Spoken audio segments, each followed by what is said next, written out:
Assalamualaikum warahmatullahi wabarakatuh. Perkenalkan nama saya Furkon NIM 2022-11077. Saya akan mempresentasikan tugas ke-8 yaitu kasus aplikasi dan prosedur pendirian usaha di bidang kelistrikan. Ada anggota kelompoknya itu ada saya Furkon NIM 2022-11077 dan teman-teman saya. Lalu ada perkembangan industri kelistrikan. Permintaan meningkatnya permintaan listrik karena pertumbuhan ekonomi dan populasi, industri manufaktur, perumahan, dan sektor jasa semuanya berkontribusi pada peningkatan permintaan ini. Sebagai contoh, perkembangan pusat data dan teknologi digital telah menyebabkan lonjakan kebutuhan energi listrik yang signifikan. Teknologi berkembang. Munculnya teknologi baru seperti energi terbarukan, seperti PLTS, PLTB, lalu ada eh, PLTA hydro, dan teknologi smart grid. Energi terbarukan menawarkan solusi yang lebih berkelanjutan dan ramah lingkungan. Smart grid memungkinkan distribusi listrik yang lebih efisien dan andal, mengurangi pemborosan energi dan meningkatkan keandalan pasokan. Lalu potensi dan peluang usaha di bidang kelistrikan yaitu pemasangan panel surya. Permintaan untuk panel surya meningkat seiring dengan meningkatnya kesadaran akan energi terbarukan. Lalu ada sistem energi terbarukan yaitu instalasi dan pemeliharaan sistem energi terbaru seperti turbin angin dan pembangkit listrik tenaga surya.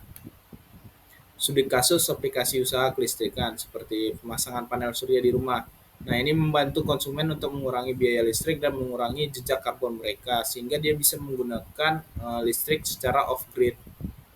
Lalu ada instalasi sistem penerangan jalan menyediakan solusi pencahayaan yang hemat energi dan ramah lingkungan untuk jalan raya dan area publik. Prosedur pendirian usaha kelistrikan yaitu izin usahanya mendapatkan izin usaha dari instansi terkait seperti PLN, lalu mendaftarkan perusahaan di badan hukum seperti Kementerian Hukum dan HAM, dan izin usaha mendapatkan izin usaha dari instansi terkait seperti PLN. Tantangan dan rekomendasi. Persaingan.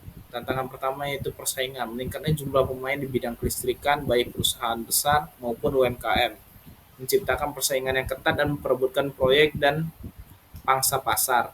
Perusahaan harus mampu membedakan diri melalui strategi pemasaran yang efektif, inovasi produk, dan layanan pelanggan yang prima.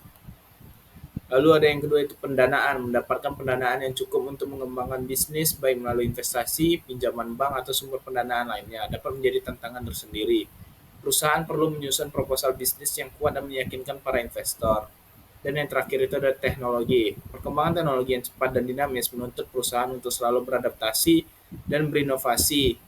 Adopsi teknologi baru memerlukan investasi yang signifikan dan pelatihan bagi karyawan. Kegagalan beradaptasi dapat menyebabkan perusahaan ketinggalan zaman dan kehilangan daya saing. Kesimpulan yang didapat untuk mengatasi tantangan yang ada, perusahaan perlu menerapkan strategi yang komprehensif.